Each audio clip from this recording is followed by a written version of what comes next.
अगर मैं तुमसे ये कहूं कि जब भी कोई तुम्हारा नाम लेता है तो वो बस तुम्हें बुला नहीं रहा होता, वो एक प्राचीन मंत्र बोल रहा होता है। हाँ, बिल्कुल सही सुना तुमने। ये कोई कविता नहीं है, कोई रूपक नहीं है। ये सचमुच तुम्हारी रियलिटी की बुनियाद को हिला देता है। तुम्हारे आसपास की ऊर्जा, तुम्हारे विचार, तुम्हारा भाग्य, सब कुछ एक नाम के जरिए बदला जा सकता है। मिस्र के लोगों ने इस रहस्य को हायरोग्लिफ्स में छुपा दिया था ताकि बस कुछ चुनिंदा लोग ही इसे समझ सके। कब्बालाह के विद्वानों ने इसे अपने पवित्र ग्रंथों में कोड की तरह लिख दिया, जैसे कोई पहेली जो सिर्फ सच्चे खोजियों के लिए है।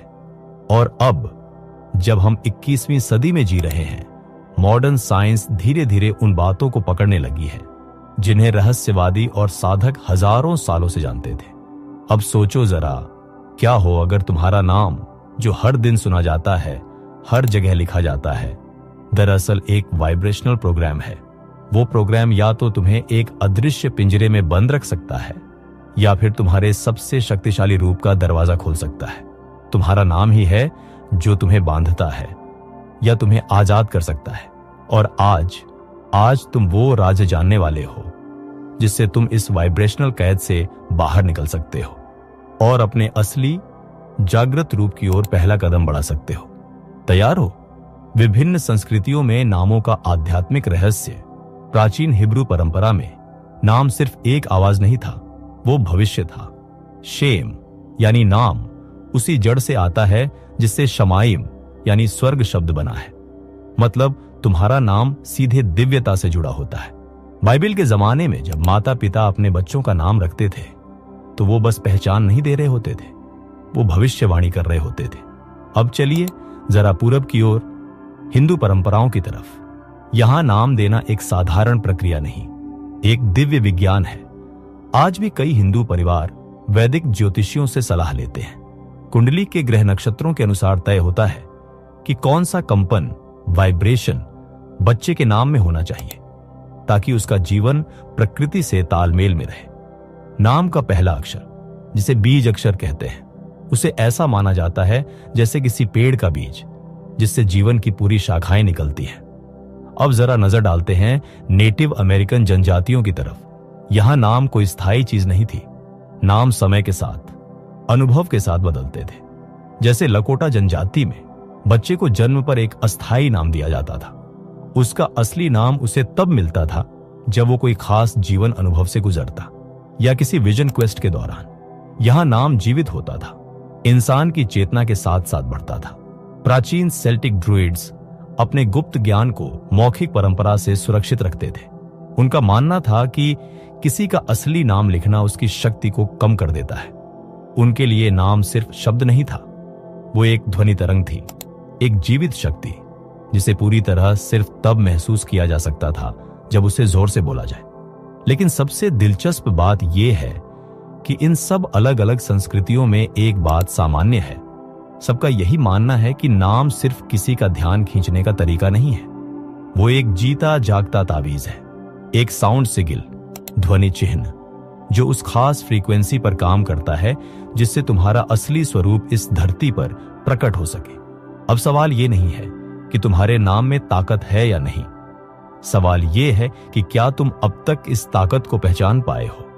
और उससे भी जरूरी सवाल ये है, क्या अब तुम इस छुपी हुई शक्ति को, जो इतने समय से तुम्हारी जिंदगी को चुपचाप आकार दे रही है, उसे होशपूर्वक नियंत्रित करने के लिए तैयार हो। तुम्हारे नाम की ध्वनि और कंपन कैसे तुम्हारे अवचेतन मन को प्रभावित करते हैं। एक पल के लिए अपनी आंखें बंद करो और सिर्फ सुनो। ध्वनि सिर्फ कोई सुनने की चीज नहीं है, ये एक शक्तिशाली भौतिक शक्ति है जो हर कण के अंदर हलचल पैदा कर सकती है। जब तिब्बती सिंगिंग बाउल बजता है तो वो सिर्फ आवाज नहीं करता, वो ऊर्जा की तरंगे बनाता है जो कणों को पवित्र ज्यामितीय आकारों में व्यवस्थित कर देती है। अब जरा कल्पना करो, तुम्हारे नाम की आवाज बचपन से तुम्हारे शरीर और चेतना में भी ऐसे ही कंपन पैदा करती रही है। सिर्फ एक दो बार नहीं, हजारों बार, हर दिन, हर साल, लगातार। एक आम इंसान अपने जीवन में लगभग 20,000 बार अपना नाम सुनता है।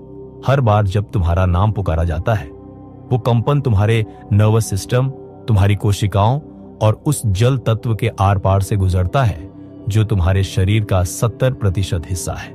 आज की न्यूरोसाइंस अब वही बात साबित कर रही है जो रहस्यवादियों को सदियों से पता है।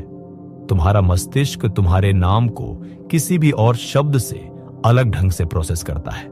एफएमआरआई स्टडीज बताती हैं कि जब तुम भीड़ में भी अपना नाम सुनते हो तो दिमाग का दायां हिस्सा चमक उठता है, वो हिस्सा जो तुम्हारी पहचान, तुम्हारे अस्तित्व और आत्मबोध से जुड़ा होता है। लेकिन विज्ञान तो सिर्फ सतह को छूता है। संस्कृत में ध्वनि के विज्ञान को नाद ब्रह्म कहा गया है। मतलब यह कि पूरा ब्रह्मांड ही एक कंपन है।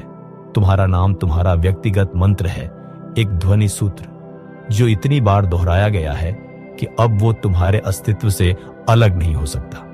जरा इन नामों को सुनो और महसूस करो कि उनमें कितना फर्क है। एलिजाबेथ, माइकल, सोफिया, डेरियस, हर नाम एक अनोखी ऊर्जा छवि बनाता है, एक वाइब्रेशनल फिंगरप्रिंट। एलिजाबेथ की लहराती हुई ध्वनि की प्रकृति बिल्कुल अलग है, एक तेज और ठोस नाम जैसे मार्ग से।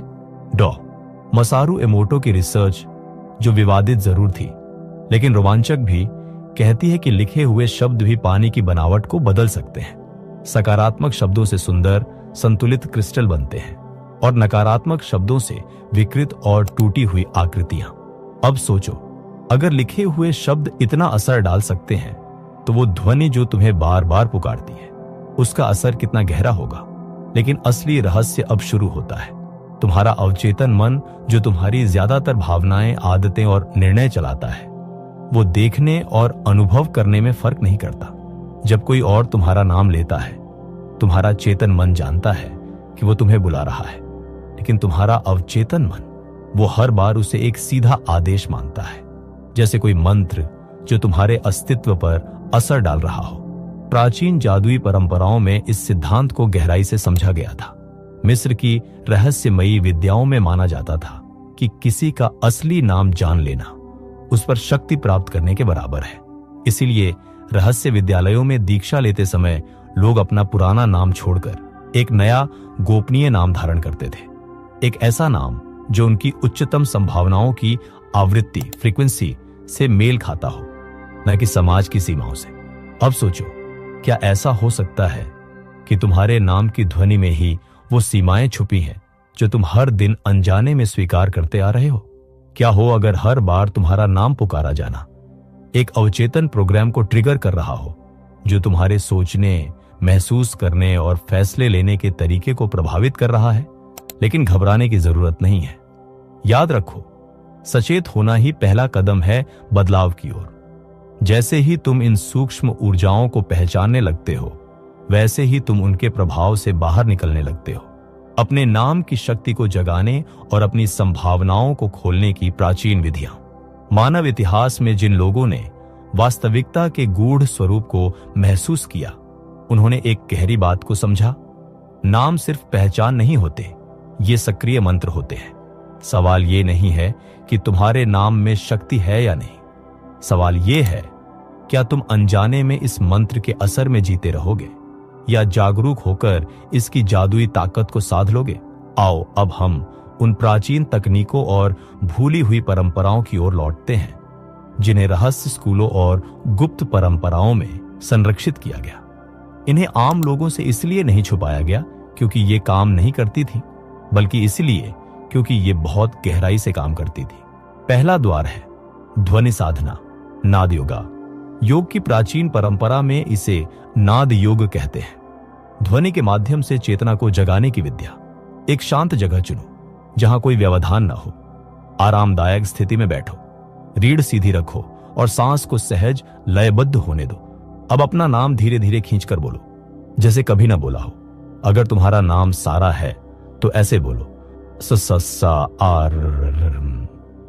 हर ध्वनि को महसूस करो, वो शरीर के किस हिस्से में कंपन कर रही है, कहां ऊर्जा बह रही है। एस की ध्वनि शायद तुम्हारे आज्ञा चक्र, थर्ड आई में गूंजे, ए हृदय में कंपन करे, आर कंठ को सक्रिय करे, एच मस्तिष्क के शीर्ष पर हलचल फैलाए। इस अभ्यास को 40 दिन तक रोजाना करो। प्राचीन परंपराओं में 40 दिन को ऊर्जा पुनर्संयोजन, एनर्जेटिक रिकैलिब्रेशन के लिए आदर्श समय माना गया है।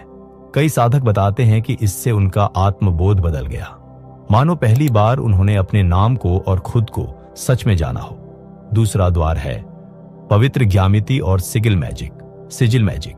तुम्हारा लिखा हुआ नाम सिर्फ कुछ अक्षरों का समूह नहीं है, ये एक ऊर्जात्मक कोड है, एक ज्यामितीय हस्ताक्षर जिसे तुम चेतना से सक्रिय कर सकते हो। एक नया जर्नल लो जो सिर्फ इस अभ्यास के लिए हो। पहले पन्ने पर अपने पूरे नाम को पूरे ध्यान और श्रद्धा से लिखो। हर अक्षर को बनाते समय उसमें वह ऊर्जा भरो जो तुम अपने जीवन में लाना चाहते हो। अब जरा ध्यान से देखो, तुम्हारे नाम का आकार कैसा है? ऊंचाई, गहराई, वक्र और रेखाएं, ये सब तुम्हारी ऊर्जा का चित्र है। इसे तुम नाम सिगिल मान सकते हो, तुम्हारी ऊर्जात्मक पहचान का प्रतीक चिन्ह। कुछ साधक विशेष अक्षरों को गोल घेरा देकर उन्हें सक्रिय करते हैं। कोई उसमें पवित्र चिन्ह या ज्योतिषीय संकेत भी जोड़ते हैं जो उनकी आत्मिक यात्रा से मेल खाते हैं। तीसरा द्वार है शामानिक परंपरा से नाम पुनः दावा, नेम रिक्लेमेशन रिचुअल। प्रकृति में किसी पवित्र स्थान पर जाओ जहां तुम्हें भीतर से एक जुड़ाव महसूस हो। साथ में एक छोटा आईना, एक मोमबत्ती और पानी से भरा कटोरा ले जाओ। संध्या के समय मोमबत्ती जलाओ और अपने प्रतिबिंब को ध्यान से देखो। फिर ये वाक्य बोलो, मैं अपने नाम की शक्ति को पुनः प्राप्त करता हूं। मैं उन सभी सीमाओं, धारणाओं और उम्मीदों को मुक्त करता हूं जो इन पवित्र ध्वनियों पर डाली गई हैं। मैं सिर्फ तुम्हारा नाम नहीं हूं, मैं वो चेतन सत्ता हूं जिसने इन ध्वनियों के द्वार से जीवन का अनुभव चुनने का निर्णय लिया। अब अपना नाम 3 बार बोलो, पहले धीरे से फुसफुसाकर, फिर सामान्य आवाज में, फिर पूरी दृढ़ता और आत्मविश्वास के साथ। फिर अपने हाथों से पानी को थामो, उसमें अपने नाम को बोलो और पी लो, मानो अपने शुद्ध मुक्त नाम की ऊर्जा को वापस अपने शरीर में ला रहे हो। चौथा द्वार है आधुनिक न्यूरो लिंग्विस्टिक प्रोग्रामिंग, NLP। अपने नाम को एक नई ऊर्जा से जोड़ो। ध्यान में जाओ, एक बहुत ही शांति, शक्ति या जागरूकता की अवस्था में पहुंचना। जब तुम्हारा मन पूर्ण ऊर्जा से भरा हो, उस क्षण अपने नाम को मन ही मन दोहराओ। इससे तुम्हारे मस्तिष्क में एक नया संबंध बनता है।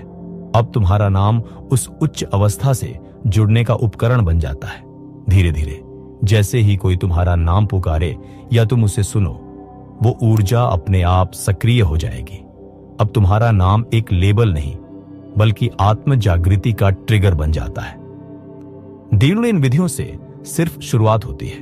हिब्रू परंपरा में जेमेट्रिया से नामों का विश्लेषण होता है। चीनी नाम विद्या में पंचतत्व संतुलन होता है। अफ्रीकी नामकरण संस्कारों से पूर्वजों की शक्ति जुड़ती है। पर सबसे सरल और शक्तिशाली तरीका जो हर संस्कृति से परे है, वो है सुनना। जब कोई तुम्हारा नाम पुकारे तो तुरंत प्रतिक्रिया मत दो।